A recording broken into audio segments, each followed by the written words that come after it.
지금 또 집값 사상 최고가 기록한다. 이 이야기를 왜 하느냐. 미국도 아직 계속 집값 오르고 있다. 집값 떨어지면 멀었다. 그런데요, 중요한 건요, 이런 분위기냐 아니면 이런 분위기냐, 이게 중요한 거죠. 그래서 이런 분위기에서도요, 전보다 0.01%만 올라도 새롭게 최고가를 기록하는 건 맞습니다. 왜냐하면 지금이 역대 최고가였기 때문에 매달 갱신해 가고 있는데, 이게 점점 더 가속화되는 것처럼 제목을 보면 이런 식으로 보일 수가 있지만 실질적으로는 이렇게 되어가고 있다는 거죠. 그리고 거의 꺾이기 일보 직전이다. 그래서 보시면요, 꺾이기 시작했다 이런 이야기가 나오죠. 지속해서 상승했던 부동산 가격도 꺾이고 있다. 매년 15% 이상 올랐는데 5% 상승으로 자 상승폭이 꺾이게 될 것이고요. 이후에는 이게 상반기에 많이 올랐는데 하반기부터는 하락장을 갈 수도 있다. 이런 이야기들이 나오고 있죠. 부동산이 왜 꺾일 수밖에 없게 되어 가고 있느냐. 자, 일단 신규 주택 판매가 많이 줄어들고 있습니다.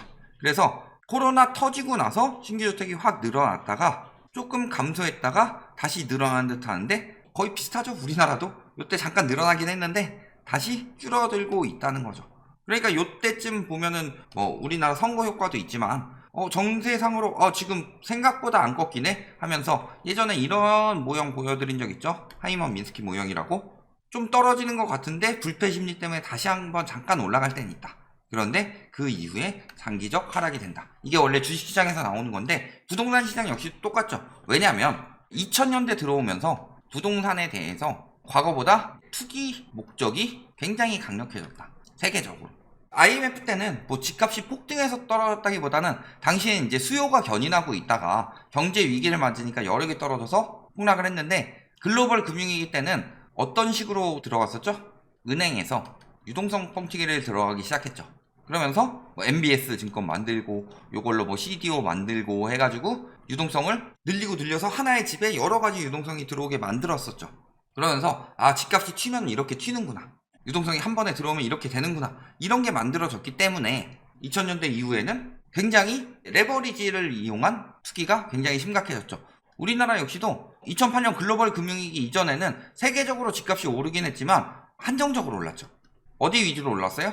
버블7, 노도강 이런 데는 거의 나중에 이제 잠깐 오르다가 금방 떨어지는 상황이 됐으니까 여기가 중점적으로 거품이 꼈는데, 이번엔 왜 다르냐? 이후에 유동성 가장 넣기 좋은 우리나라 부동산 시장의 문제점은 전세제도라고 그랬죠. 전세제도에 대해서 MB정부에서 2번 완화하고 박근혜 정부에서 2번 완화하고 그 다음에 문재인 정부에서 뭐 했어요? 저금리 기조를 유지했죠. 그러니까 전세 가격이 집값을 밀어 올리는 역할을 하는데, 전세 가격도 올리는데 매매 가격은 더 올라가죠. 왜?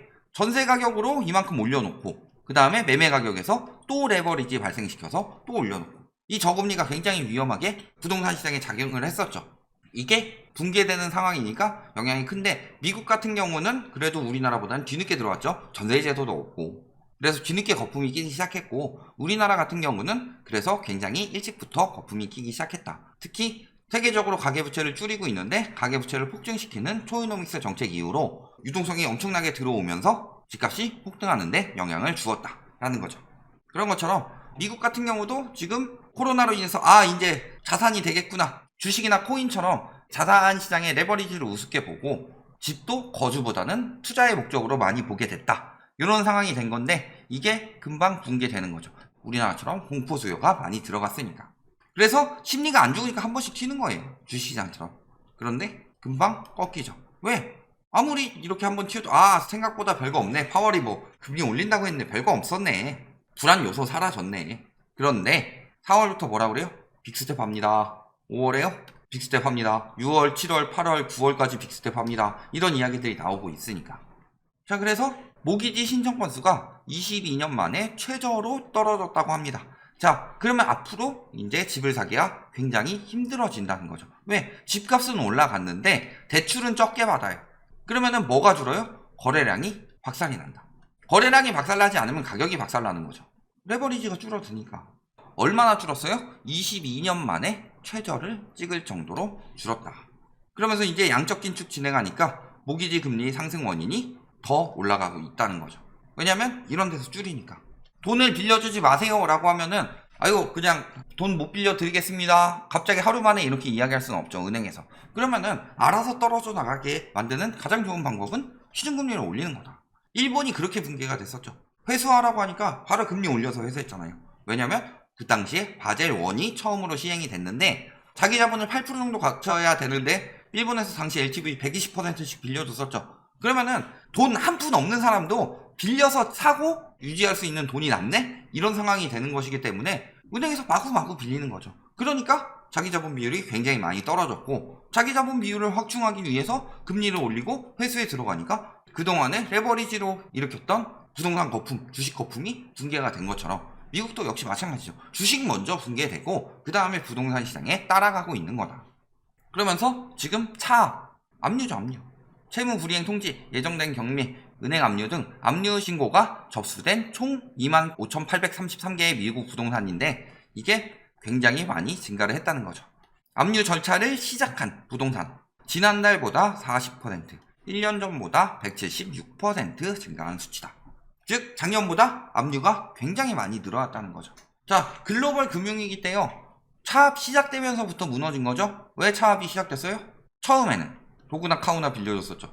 그래가지고 뭐 빅쇼트 영화 보시면은 진짜 걔한테도 빌려줘요. 소한테도 안 빌려줬다면 보장 없죠. 그런데 위험해지기 시작하니까 압류가 들어가기 시작하죠. 그런 것들 보면은 처음에 막 가격 올라갈 때는 은행에서 되게 잘 빌려줄 것처럼 이야기하다가 가격이 떨어지기 시작하니까 얄짤없이 차압 들어가기 시작했다.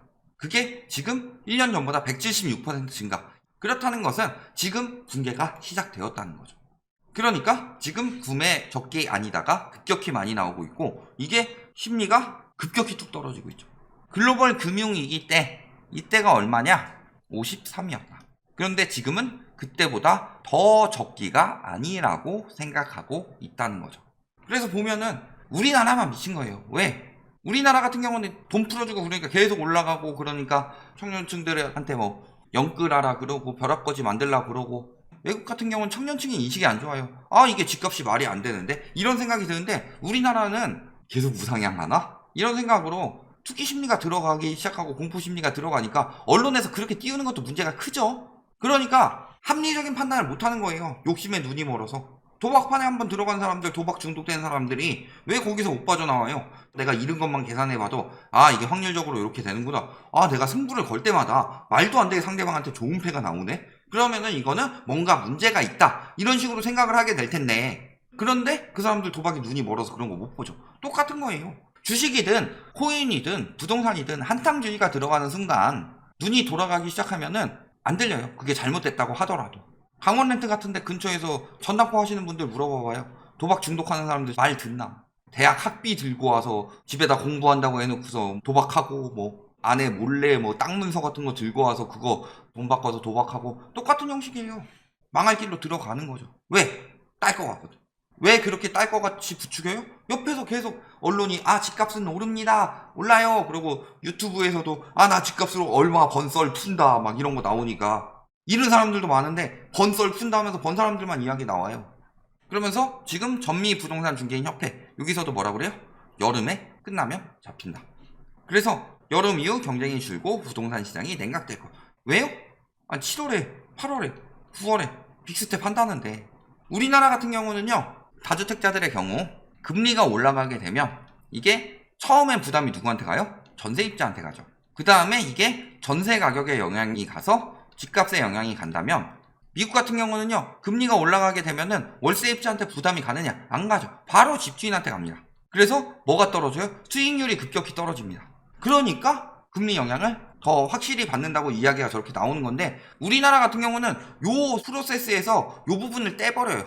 아 금리 올라가면 세입자한테 부담이 간다. 여기까지는 이야기를 하는데 그걸로 인해서 전세가 떨어진다는 이야기 절대 안 하죠. 이걸로 인해서 집값에 영향이 간다는 이야기도 안 나오죠. 그런데 사실은 여기서 우리나라 같은 경우는 좀 천천히 나오지만 여기서 여기까지 전가가 되는 순간에는 유동성이 양쪽으로 들어와서 더 폭등했던 만큼 유동성이 양쪽으로 빠지면서 더 위험해진다는 건데 그러면서 이유 보시면은 뭐예요?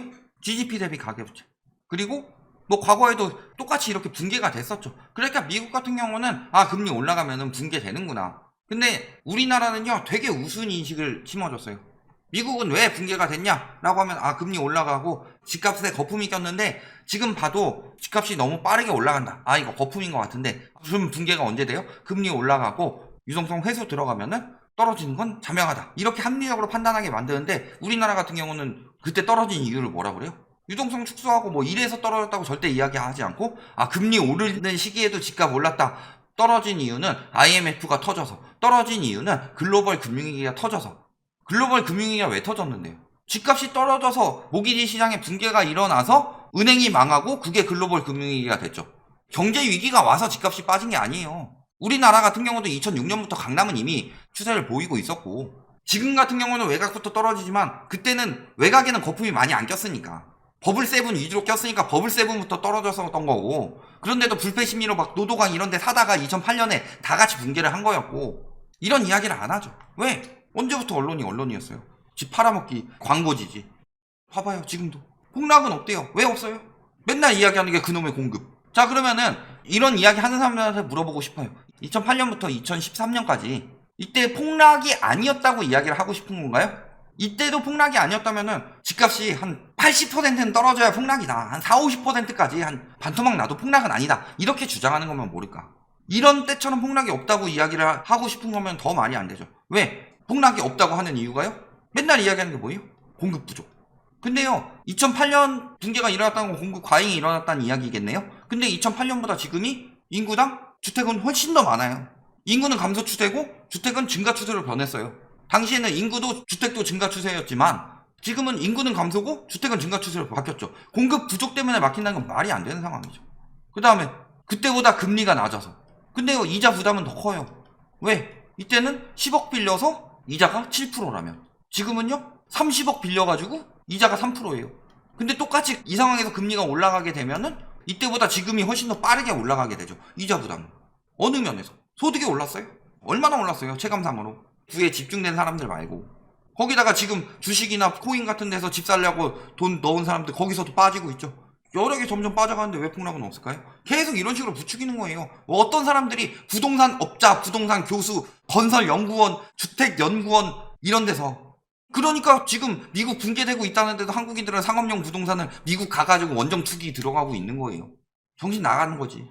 근데 금융위기 때 강남 집값 어떻게 됐나? 지금 금융위기 때보다 미국은 훨씬 더 심각하다고 이야기가 나오고 있습니다. 그런데 우리나라만 안 심각하다고 이야기를 해요. 그러면서 보면 뭐라 그래요? 뭐 이거 7.25% 이거는 뭐 KB 자체에서 쓰레기같이 평가를 하니까 올라갈 때는 막 호가 쭉쭉 반영하고 떨어질 때는 반영도 제대로 안 하죠. 집값이 40% 넘게 빠졌는데 그러면서 늦게 가고 오래 간다. 장기적으로 갈 수밖에 없다. 결론. 자 미국 부동산 붕괴 시작됐습니다. 지금 우리랑 똑같아요. 심리 다 떨어지고 거래량 떨어지고 하고 있는데 아직까지 가격만 조금 더 높여가지고 안 떨어지고 있을 뿐인데 이미 떨어질 모습들이 다 나왔다. 우리나라가 거품이 미국보다 심합니다. 뉴욕 집값이랑 강남 집값 비교해보면 돼요. 우리나라 거품이 훨씬 더 심하죠. 그리고 더 버티고 있고 그 당시에 전세시장까지 거품 키워가지고 2배로 거품 키워놓은 그런 상황이죠. 그렇기 때문에 지금 미국에서 붕괴 시작되면은 우리나라는 대붕괴가 일어나는 거예요. 근데 이런 와중에도 지금도 막 폭락 없다고 이야기하던 사람들이요. 예전부터 활동했던 사람들 보면은 글로벌 금융위기 때도 똑같은 이야기 했다. 근데 없었어요. 지금 굉장히 위험하다 생각하고 있을 때 내가 왜 굳이 저걸 받아줘야 되냐. 그게 뭐 그래도 1년 전보다 2년 전보다 오르지 않았냐. 떨어질 때는 순식간이다. 여기까지 말씀드리겠습니다.